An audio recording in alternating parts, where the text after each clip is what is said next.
Fishbrook left with them, not the city itself. Fishbrook had too many broken roofs, crowded yards, and arguments about ownership to travel anywhere. But 30 wagons rolled from its northern gate soon after Halen's heroes, each loaded with the harvest of the slaughterhouses and bound for villages that had spent the summer raising what autumn would carry away. Apple watched the first wagon pass, then the second. By the sixth, he climbed onto a milestone to see whether the line had an end. "Why are they not walking the cattle?" he asked. "Because the cattle are dead," Sebastian said. Apple looked at him. I understood that part.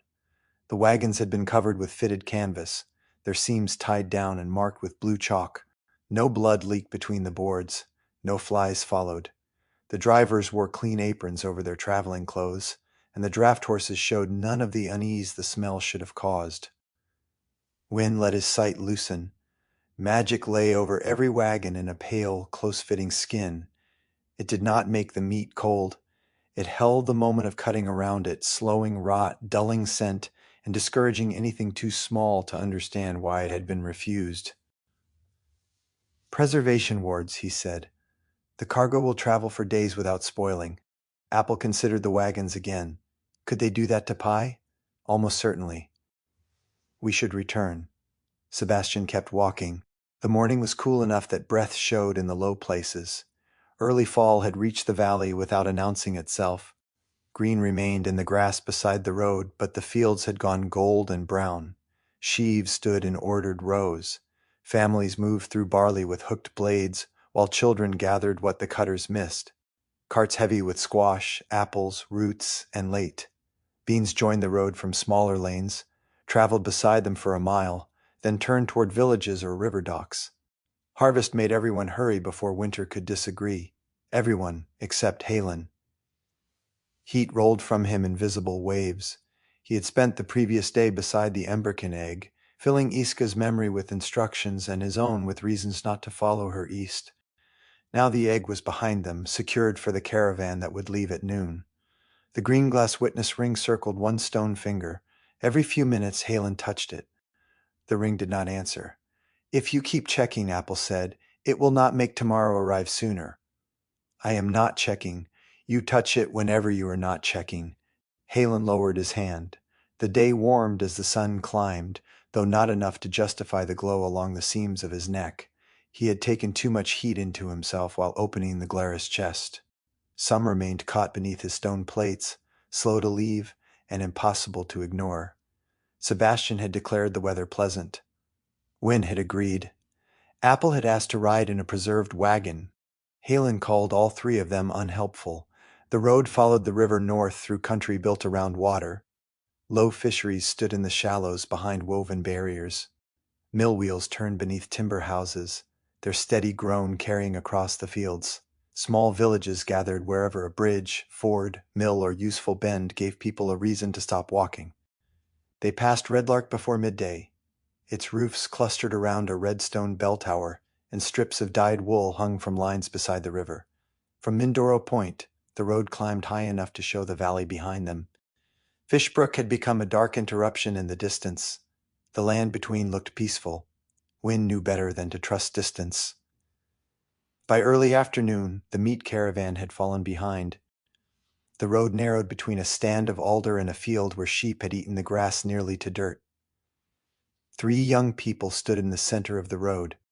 They were staring at what remained of a fourth living thing.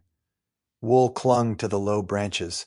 Blood painted the road. Something pale and wet had landed in the ditch. Apple stopped. Was that a sheep? The girl nearest the mess turned toward them. She was perhaps 20, with brown hair tied beneath a plain scarf and both hands pressed over her mouth. 2 young men stood beside her. One had blood across his shirt. The other held a length of broken lead rope. "Maple," the girl said. The young man with the rope looked down at the remains. "Maple died." "We can see that," Apple said.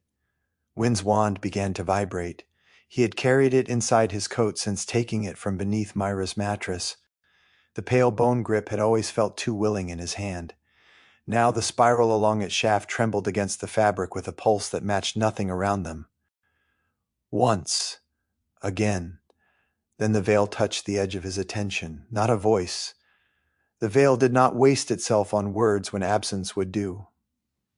Wynne felt a narrow place in the world, a fold, something present by the shape of what refused to be seen. There is a secret here. He drew the wand. The three young people noticed. Their grief did not change, but it became aware of him. "What happened?" Wynne asked. The young man with blood on his shirt swallowed. "It exploded." "She did," the girl said. "She was standing there, and then—" Her hands separated in a helpless gesture. "Had Maple eaten anything unusual?" Wynne asked. All three looked toward the field. "Grass," the second young man said. "A sheep eating grass," Apple said. "Suspicious." Sebastian ignored him. "Any strangers through here?" The girl hesitated. Wynne watched the hesitation rather than her face. "About a week ago," she said. "A man came through." "What man?" "Handsome," she said too quickly. "Elegant. He spoke well." The young man holding the rope glanced at her. "He did," she insisted. "Name?" Sebastian asked. "Malvic, something like that." Apple's tail stilled. "Malrick?" The three looked at one another. "Could have been," said the blood-stained young man. "He looked at the animals," the other added. "Fed some of them." "Fed them what?" Halen asked. The boy's mouth twitched. Not with fear. Halen had been mocked often enough to recognize the effort required not to laugh at him. The realization cooled nothing inside his seams. "What is funny?" he asked. The three faces became solemn. Too solemn. "Nothing," the girl said. Halen looked at their clothing. Rough shirts, mended trousers, a faded wool skirt beneath the girl's apron. Then he looked down. Their boots were excellent, not new, better than new, broken in without being worn down, made from dark oiled leather with close stitching and soles meant for long miles. No shepherd in the field beyond wore boots worth half as much. "Are there more animals?" Halen asked. The young man with the rope pointed north. "Split birch, just up the road." "We should continue," Apple said. The veil tightened around Wynne's attention. The secret remained. "One moment." Wynne raised the wand. Magic opened. The blood on the road became more than blood. Thin red strands glimmered between the pieces of the sheep, each fading toward the same residue Wynne had seen in the altered creature tower. Early work. Cruder than the bristle maws, less stable. The creature had carried one of Malrick's red variants until whatever held it together had failed. But the sheep was not the only thing shining. Faint magic clung to all three youths. It flowed around their bodies in smooth surfaces, too even to be natural and too shallow to be protection. Illusion. Wynne lowered the wand. "You did not come here with Maple." The girl's hands fell to her sides. "No," she said. The blood-stained young man smiled. "Our master has nothing to fear," he said, "if this is any example." The cheap clothing disappeared. The illusion did not break with light or smoke. It simply stopped being obeyed. Rough cloth became fitted gray coats, reinforced at the shoulders. The girl's apron narrowed into a dark green sash. Silver fasteners shone at each throat. The blood on the young man's shirt remained, but the fabric beneath it was fine enough to make the stain look deliberate. The girl stepped away from the road. "Vanda," the man beside her said. "I know." "Sven," she replied. The third sighed. "Brian." Apple drew both daggers. It is polite that they introduce themselves. Wynne moved first. He turned the spiral wand between two fingers and drew a short curve through the air. Light followed the tip. Not bright light, but color without source. Silver and violet sliding across one another in a pattern the eye wanted to complete. The shimmer opened between the three agents. Their attention caught. Sven stopped reaching into his coat. Brian's mouth opened and remained that way. Vanda stared into the shifting color, one foot lifted above the road. "Now," Wynne said. Apple was already moving. He crossed the road low, one dagger in his hand and the black talon blade in his tail. He struck Sven across the thigh, turned, and cut Brian beneath the arm before either could recover. Vanda's eyes cleared first. Wynne reached for the inside of her coat. A bone needle appeared between her fingers. He saw the oily liquid on its point and twisted aside. The needle passed close enough to catch one thread of his sleeve. Where it touched, the cloth darkened and curled. "Poison," Wynne said. "Useful," Vanda replied. Halen caught her from behind. One arm closed around her waist. The other pinned both wrists against her body.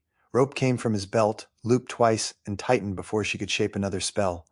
Sven threw a gray pellet against the road. It burst. Ashglass tore outward in a glittering cone. Wynn raised one arm. Shards opened his sleeve and scored the skin beneath. Apple turned his face, but several pieces struck his shoulder and one buried itself beside his ear. Sebastian entered the cloud. His sword flashed once. Sven's surprise lasted longer than the rest of him. He fell in two directions. Brian lunged with the bone needle. The point struck Sebastian's breastplate and skated across the metal with a squeal. Brian tried to recover. Apple came up beneath his arm and drove the talon dagger into his ribs. Violet runes flared along the blade. Brian folded around it. Apple withdrew the dagger and let him fall. Vonda drove both heels against Halen's leg. It should not have mattered. Then a hammer appeared. It formed in the air beyond her shoulder, transparent at first, and suddenly iron. The weapon streaked backward and struck Halen across the jaw with enough force to make stone ring. His grip loosened. Vonda slipped free. She ran. The rope still bound her wrists. She dragged her hands across one another. A line of pale magic passed between them, and the fibers parted as neatly as thread beneath a knife. "Stop," Wynn commanded. His voice carried the veil. The word entered the road from every shadow at once. Vonda staggered. Then she laughed and kept running. Apple stepped into the shadow of the altar. He emerged from Vanda's. The black talon dagger struck between her shoulder blades. She cried out, spun, and vanished beneath his hand. Apple's blade passed through an image. Sebastian reached them and cut across the false body. It opened like smoke. "Ahead!" Wynn shouted. Vanda reappeared 30 paces north, already running. Wynn stepped backward into his own shadow. Cold closed around him. For one breath there was no road, no sky, no body, only the narrow mercy of the veil between one darkness and another. He stepped out beside Vanda. The spiral wand struck her temple. She fell to one knee, rolled, and came up again. Blood ran through her hair. She slashed at him with a bone needle, missed, and stumbled farther up the road. Halen pulled the mace from his belt. "Shaper," he said, "return what flees from consequence." He threw. The mace turned once in the air. It struck Vanda between the shoulders. She hit the road and did not rise. Apple ran toward her. "Wait!" Wynn called. Too late. Vanda rolled onto her back. The bone needle remained in her hand. As Apple leaned close, she drove it toward his side. He twisted. The point scored the edge of his armor rather than entering flesh. Apple's dagger entered beneath her chin. Vanda's last breath left against his wrist. The wand in Wynn's hand became hot. Not warm, hot enough that he nearly dropped it. The spiral along the shaft filled with red light. The veil pressed close, and for one instant the pieces of the slaughtered sheep, Vanda's blood, the ash glass, and Halen's inner fire were joined by lines too fine for ordinary sight. A voice spoke. It was not Vanda's, it was not the veil. Old stone carried the words, as if someone far beneath the ruined streets of Glarus had read aloud, and the mountain had only now decided to answer. The song does not command the fire. The song tells the fire it is not alone. Then the light vanished. Wynn stood in the road with the wand held away from his body. No one spoke. Halen retrieved his mace. "That is from the documents," he said. "You read it? Only part, a repeated line." Apple wiped his dagger on Vanda's expensive coat. "Does it explain why the sheep exploded?" "No," Wynn said. "Then I dislike it." Wynn looked at the wand. "So do I." Split birch had moved onto its roofs. They saw the villagers first. Men, women, and children sitting astride thatched peaks, standing on slate ridges, or crowded onto the flat top of the mill house. Ladders had been pulled up after them. Baskets, blankets, clay water jugs, and one small table had followed. Then the party saw the animals. Sheep filled the lanes. Goats occupied the common green.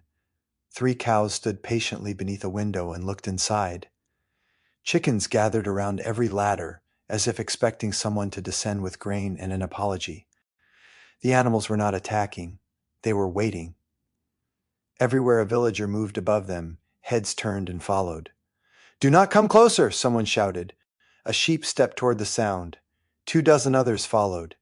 Halen drew his mace. "Halen," Wynn said. Halen threw. The weapon struck the ground in front of the nearest ram. Radiant force rolled outward. 3 sheep flew sideways and landed without moving. The village erupted. "Stop killing them. Those are ours. We said don't come closer." Halen held out his hand. The mace returned to it. "They have you trapped. They're sheep. Then come down." No one did. Sebastian listened to the noise, not the villagers, the animals. Their lowing, bleating, clucking, and restless movement fell into repeated intervals. No melody, no clear rhythm. But the responses reminded him of Fishbrook. Heads lifting together, bodies turning toward a sound, attention passed through a group faster than fear should travel. He drew one sword, then the other. Apple backed away. "What are you doing?" Sebastian clicked the blades together. Once, twice. He began to sing Three Gates Home. Poorly.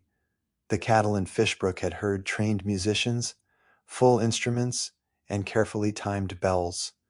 The animals of Split Birch received a human, noble, striking sword edges together, and carrying only enough of the tune to make its survival uncertain. The sheep lifted their heads. Every one of them looked at Sebastian. He continued. The sheep answered. One long, collective baa rolled through the village. Apple stared. Wind covered his mouth. Sebastian lowered the swords. The sheep returned their attention to the roofs. "It worked," he said. "You sang to sheep," Apple replied. "Successfully."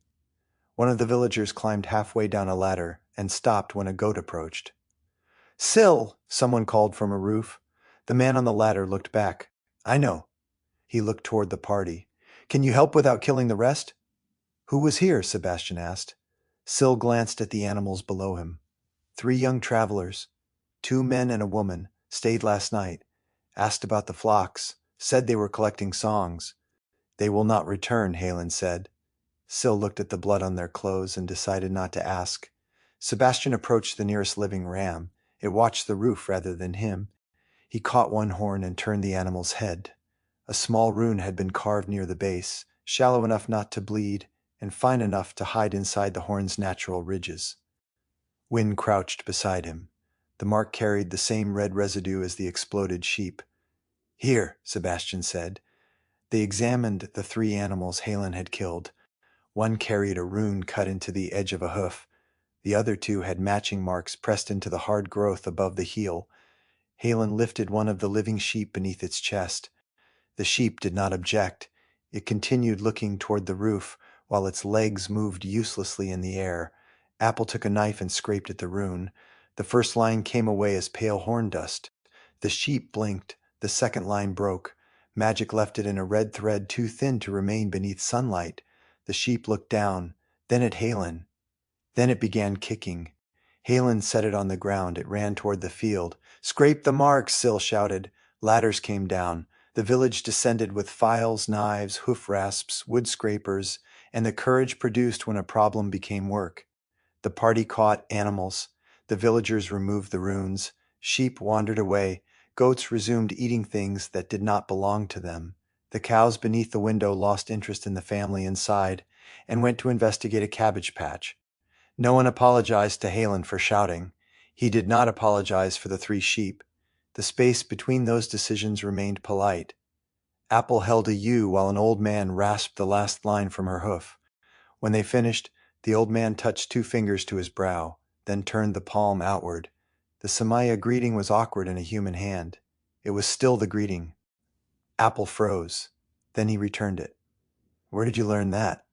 "Traders," the man said. "Your people come down for livestock, copper, salt sometimes." "From Tea Temple?" The man shrugged. "Never said. They gave names, but I am old enough to know a trading name when I hear one." Other villagers joined him.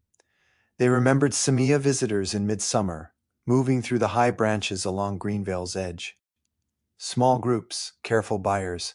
They came down when lambs were strong enough to travel and returned before the summer storms. "This year was different," a woman said.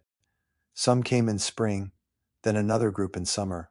Why? Didn't say. Were they afraid?" The woman considered. "They bought more salt." Apple looked north. The road beyond Split Birch followed the river toward trees still hidden below the curve of the world. The villagers fed them. Payment, Syl insisted, for not killing any more livestock.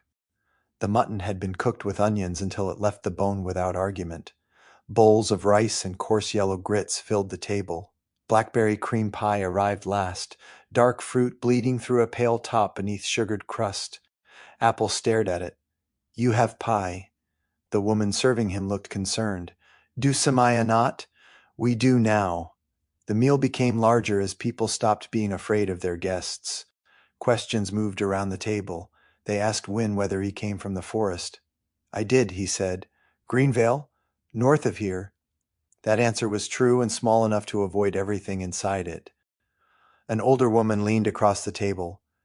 "We used to see elves along the southern paths. Not often. Enough. It has been years."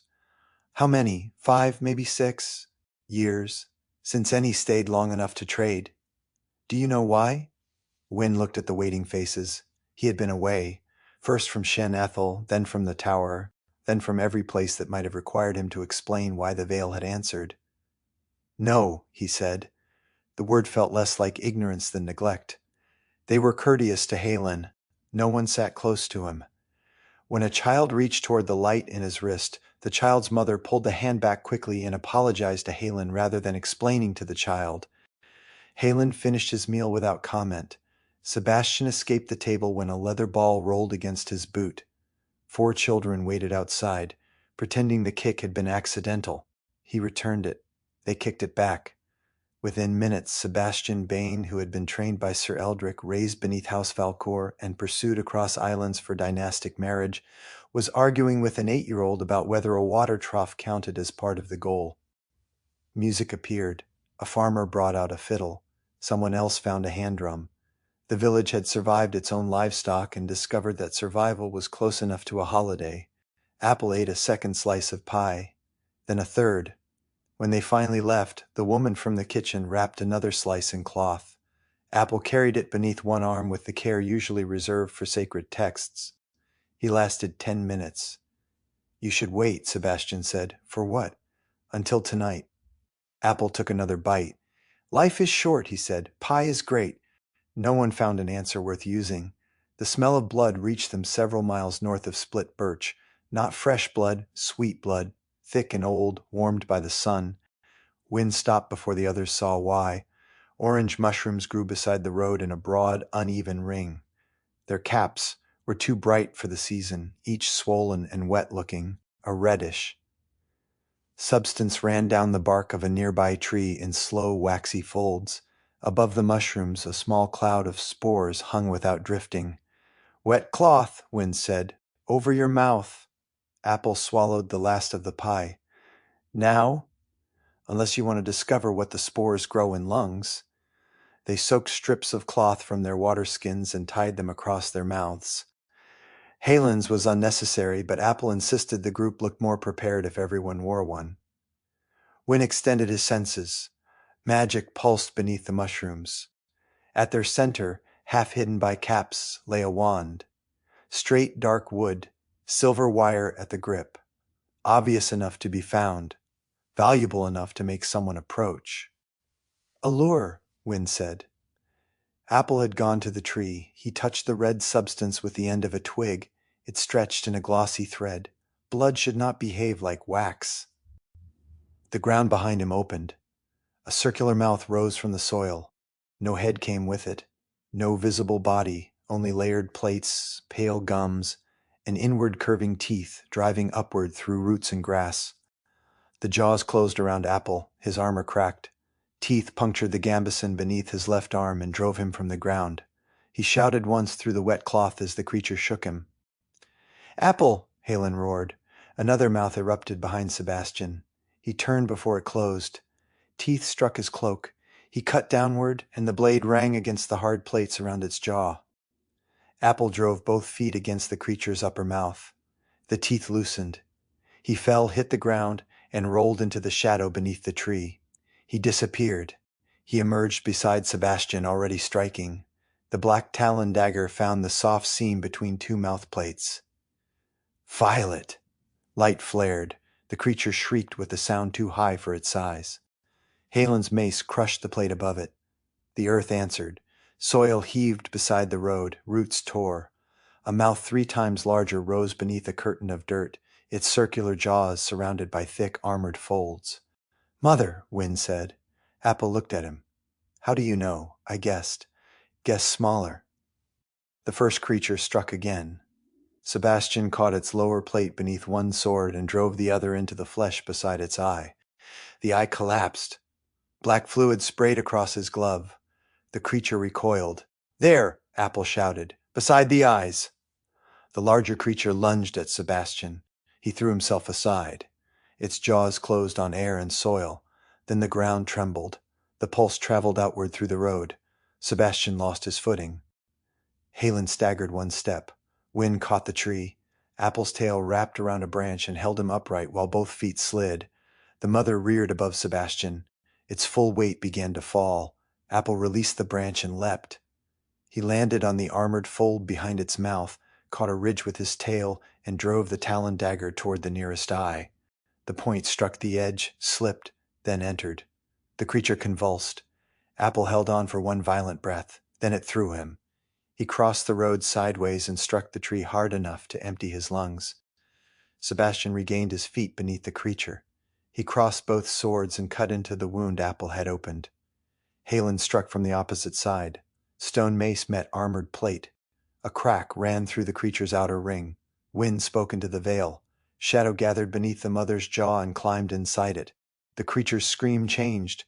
Something tore where no blade had entered. It thrashed between them. The smaller mouth attacked from behind. Teeth closed around Halen's forearm. Sparks flew where enamel scraped stone. He drove his free hand into the mouth and forced the plates apart until Sebastian cut through the exposed flesh. The creature collapsed back into its hole.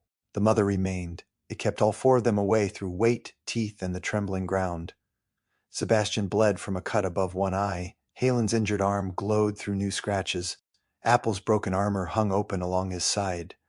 Wynn's earlier ash-glass wounds had reopened beneath his sleeve. They surrounded it anyway. Sebastian drew its attention. Halen broke another plate. Apple entered through the gap. Wynn filled the wound with darkness. The mother struck until its movements became smaller than its body. Then it stopped. The road settled. 3 mouths lay among the torn roots and broken earth. All 4 heroes remained standing. They did not look victorious. Apple drank half a healing potion, made a face at the bitterness, and passed, the rest to Halen. "You need more than half," Halen said. "You are larger. That is not how medicine works. It is how bottles work." Halen drank. While Sebastian cleaned his blades and Apple inspected the ruin of his armor, Wynn returned to the mushrooms. The wand still lay in their center. Nothing had disturbed it. He approached from the side and used his knife to cut the nearest orange cap at its stem. The circle closed. What he had taken for separate mushrooms rose together. The entire ring was another mouth, wider than a wagon, its inner flesh buried beneath a thin covering of soil. The orange caps grew from its tongue. The jaws slammed upward. Wind jumped. Teeth met beneath his boots with a blast of spores and dirt. The force threw him toward the road. He struck one shoulder, rolled, and came up with the spiral wand already raised. The buried mouth opened again. It could not follow. Its body remained rooted beneath the mushroom patch, all appetite and patience. Apple came beside Wynn and looked at the wand still resting on the creature's tongue. "Do you want it?" "No." "Good." The trap mouth slowly settled beneath the soil. Its false mushrooms returned to their places. Spores gathered above them. Within minutes it looked harmless. That offended Apple. He wanted to kill it. Wynn wanted to understand it. Halen wanted both of them farther from its teeth. Sebastian ended the argument by pointing out that darkness would arrive before any of those preferences became useful. They moved their camp well away from the mushroom ring. Before sunset, Halen and Wynn returned to the dead mother and broke several thin plates from the softer armor around its eyes. Apple watched with exacting attention. His gambeson could be repaired, but the punctures had ruined sections no thread could restore. Halen shaped the plates against heated stone. Wynn bound them into the torn armor with narrow lines of magic, and every useful stitch Apple allowed him to make. By firelight, the pale pieces curved around Apple's ribs and shoulder like overlapping leaves. Apple twisted, climbed a low branch, hung by his tail, dropped. The plates moved with him. "It is ugly," he said. Wind tied off the final thread. "You are welcome." The road divided beside their camp. The western branch followed the river and bent toward Venom Thicket. The northern branch crossed lower hills before reaching Greenvale. Apple had placed Lyric's bark cloth map on a stone between them. Myra's map lay beside it. Firelight moved over both routes as if the flames were trying to choose. Sebastian looked at Wynne. "Tell us what waits at the tower." Wynne remained silent long enough for the question to become heavier. "Training," he said at last. "Discipline. People who believe those words mean the same thing." Apple settled beside the fire. Wynne looked west. He could not see the tower. He could see the road that remembered it. "Venom Thicket taught me concealment before the veil did. How to change the way strangers rid a face. How to carry a weapon without declaring one. Rapier. Bow. The uses of poison when an enemy is stronger, and the uses of patience when an enemy is merely human." Shin's expression tightened at the final word. Wynne noticed. "They hate humans?" Halen asked. "Some do. Enough to help Malrick? Hatred does not require trust." Wynne picked up a twig and drew a line in the dirt between the two roads. "Humans live quickly. You clear land quickly, build quickly, have children quickly, forget promises quickly. An elf may watch a border village become a town become a logging road, and the road become an argument that the forest was never there." "And elves?" Sebastian asked. "We remember the first cut." "For how long?" "Long enough to make the grandchildren of the person who made it answer." Halen watched the two of them across the fire. "That is not justice." "No," Wynne said. "It is time." He looked down at the line in the dirt. "An elf may live 300 years. A human generation becomes a season to us. But humans have more children, more villages, more axes. Time favors us until numbers favor you." Apple touched the edge of Lyric's map. "So why would the tower not kill Malrick?" "They may." "Then why are we not going there? They may believe helping him accomplishes more." "More what?" Wynne looked toward the darkness beyond the fire. "Less humanity." The answer silenced them. Sebastian leaned forward, forearms on his knees. "You trained there. Will they hear you?" Wynne almost laughed. "They will hear every mistake I have made since leaving." "That was not the question. No, they may not." Halen turned the green glass ring around one finger. "When you left Greenvale, you made the pact." It was not a question. Wynne's hand became still. Apple looked between them. Sebastian said nothing. "I chose to leave," Wynne said. The veil answered the choice. "Why?" "Because some knowledge is guarded to keep it safe. Some is guarded to keep everyone else obedient. I ceased believing the people in charge could tell the difference." He stood. The fire cast his shadow north and west at once. "I need to ask." "The tower?" Apple said, someone less reassuring. Wynne walked beyond the camp. The veil did not require kneeling. Prayer was a human word for making oneself small before power. Elves had other words. Lore keepers used forms with precise openings and closings, as if dangerous questions could be made safe by grammar. Wynne used none of them. He entered the dark between two trees and stood where the fire could no longer find him. The night deepened. Sound withdrew first. Insects continued beyond the veil, but their rhythm arrived from a great distance. Then the trees lost their edges. Then Wynne's own hands became suggestions at the ends of his arms. He held the spiral wand before him. "Venom Thicket," the veil gathered. "Have they taken Malrick?" No answer. "Have they offered him the tower?" Nothing moved. Wynne closed his eyes. He thought of Master Lodine and shelves built into living wood. He thought of copying histories that described humans as weather, destructive, brief, and beneath moral judgment. He thought of Cyrillin teaching orc children letters, while every rule surrounding her insisted those children were the danger. He thought of the young agents in the road. Our master has nothing to fear. Then he understood the shape of the silence. Wynne had asked whether the tower would choose. The veil showed him there was no choice left. Venom Thicket had made it. Not every elf. Not all of Greenvale. Enough. The western road closed inside him. When Wynne opened his eyes, the ordinary night returned slowly. His companions waited around the fire. Sebastian rose. Well? Wynne looked west one final time. The tower had trained him. The forest had raised him. Neither fact gave them ownership of what he did next. We go north, he said, to Tea Temple. Apple's ears lifted. Halen nodded once. Sebastian watched Wynne more carefully. And Venom Thicket has chosen. No one asked how he knew. They followed the northern road the next morning. Villages became smaller as Greenvale drew closer. Fields narrowed. Stone walls gave way to split timber fences. At every stop, the same story changed only in detail.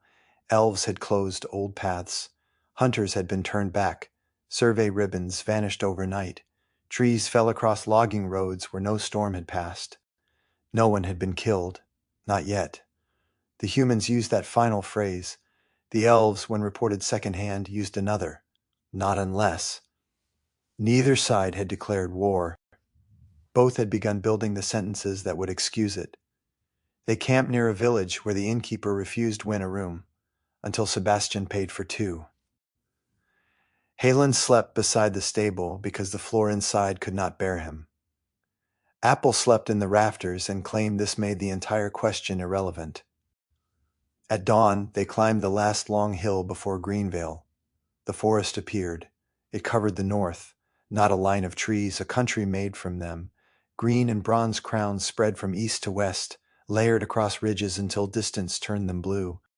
The canopy rose in places where crownwoods stood above the rest, their upper limbs catching morning light like islands. 4 or 5 miles before the first trees, a village waited at the bottom of the hill. Earthworks surrounded it. Men and women dug a trench beyond the outer houses. Sharpened stakes lay in bundles beside them. Others drove angled timbers into the ground, their points aimed north. A guard came up the road to meet them. He carried a spear and wore chainmail over a brown tunic. The armor was well kept, the grip on the spear less so.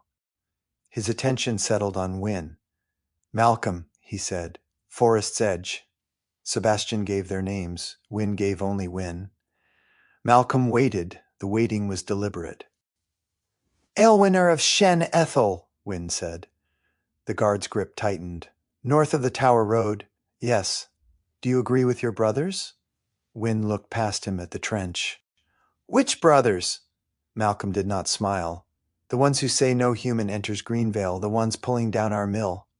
I have not spoken to them. You're speaking to me. That does not answer your question." Malcolm looked at Sebastian. "He always like this?" "He is being courteous." Apple nodded. "It gets worse." Malcolm considered the 4 of them. His eyes paused on Halen, then Apple, then returned to Wynne. "Louisa will want to know why you're here." "Then take us to Louisa," Sebastian said. Forest's Edge had been built from the trees it feared losing. The houses were solid, mostly timber, many decades old. Carved lintels showed harvest sheaves, deer, riverfish, and axes. A central fountain spilled clear water into a stone basin. Around it stood 6 more guards and a growing number of villagers who had found reasons to remain nearby. Workers at the trench watched them enter. One spat into the dirt. Another struck a stake harder than necessary. The words behind them were low. Not low enough. Elf lover, forest spy. Wynne kept walking. Louisa met them beside the fountain. She was in her late 30s, with light brown hair pulled back and plain clothes darkened at the knees from work. Dirt lined the creases of her hands. She did not wear a weapon. She did not need one with so many around her. "I'm Louisa," she said. "What do you need from Forest's Edge?" "Information," Sebastian replied. "We are traveling to the Elder Tree Monastery." Wynne looked at him. Sebastian did not look back. Tea Temple remained safer if strangers heard the name of another destination. "The elves have changed their borders," Sebastian continued. "We need to know what waits ahead." Louisa studied Wynne. "They already know you're here." "The guards?" Halen asked. "The trees." Apple looked toward the forest. "Trees do not have eyes. These do." "All of them?" Louisa almost smiled. "Almost." "Enough," Sebastian lowered his voice. "Are they attacking the village?" "No." "Have you attacked them?" Several guards shifted. Luisa's expression hardened. No. Then why the defenses? Because the answer may change before the trench is finished. She looked again at Wynne. We will not tell you our patrol paths, stores, numbers, or what has happened beyond the mill. We did not ask for those, Wynne said. You would. You do not know me. That is the problem. The fountain continued between them. Water over stone, something ordinary enough to make the tension feel chosen. Louisa looked at Sebastian. If you are going north, go. The longer you stand in our square beside an elf, the more likely Greenvale decides we invited him here. The longer he stands beside you, the more likely my people decide he came to count us. We take no side, Halen said. Louisa's eyes moved to the sharpened stakes. No side is a place people stand before the first body. Sebastian adjusted his sword belt. Then we will not add to your difficulty. He turned. Halen followed. Apple looked at Wynne. Wynne remained beside the fountain for one breath longer. Louisa met his eyes. Neither apologized. Then he left. The lumber mill stood at the edge of Greenvale.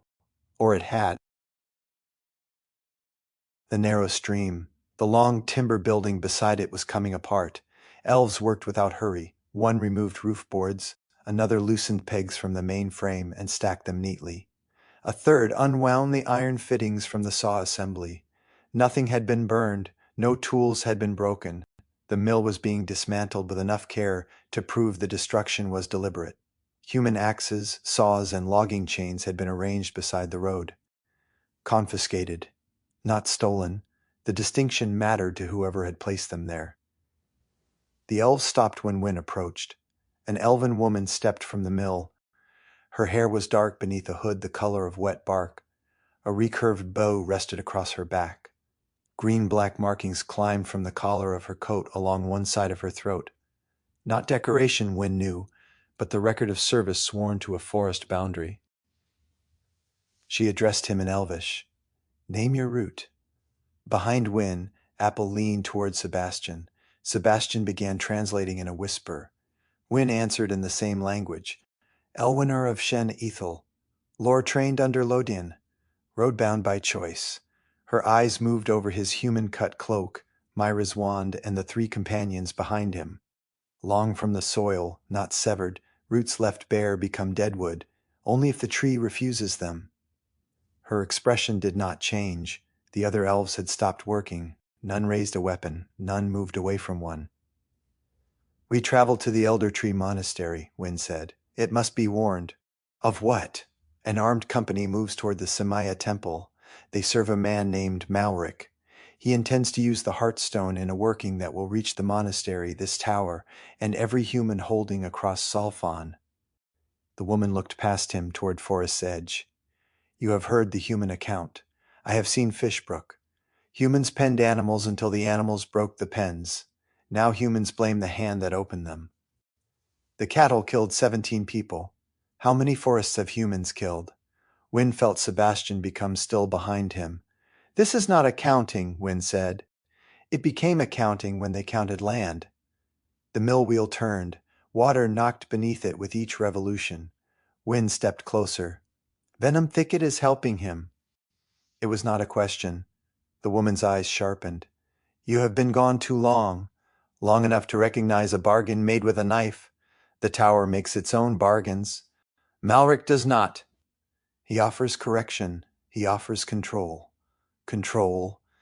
She gestured toward the human mill. They cut the trees, fence the fields, breed creatures into shapes that cannot live without them, then call us cruel for ending the ownership. Wynne thought of the sheep surrounding Split Birch, not attacking, not free, following a carved command from roof to roof. He does not free them, Wynne said. He replaces one master with himself. The woman's mouth curved. You speak like a human.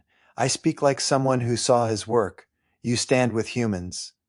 Wynne did not look back. He could feel them anyway. Halen still hot from a child he had entrusted to strangers because those strangers had proven worthy. Sebastian, born to a house that expected obedience and living beneath a false name because he refused it. Apple, carrying the last piece of pie in his memory, and a temple's destruction beneath every joke. His people were in front of him. His people were behind him. The difference had ceased to be blood. The company marching north will take the Heartstone, Wynne said. They will kill anyone who prevents it. They will remove what the Samaya have misused. Apple stopped whispering with Sebastian. Wynne heard the small sound his claws made against the road. Misused how? They guide power they do not understand. They hide it inside ritual and tradition while the forest suffers around them. And Malrick understands? Enough to act. He is human. For the first time, the woman laughed. Her eyes remained hard. Wynne lowered his voice. He may be a Veroth. Sebastian's translation stopped. There was no human word that held the whole meaning. Blood hollow. The dead thing that continued by making life into appetite.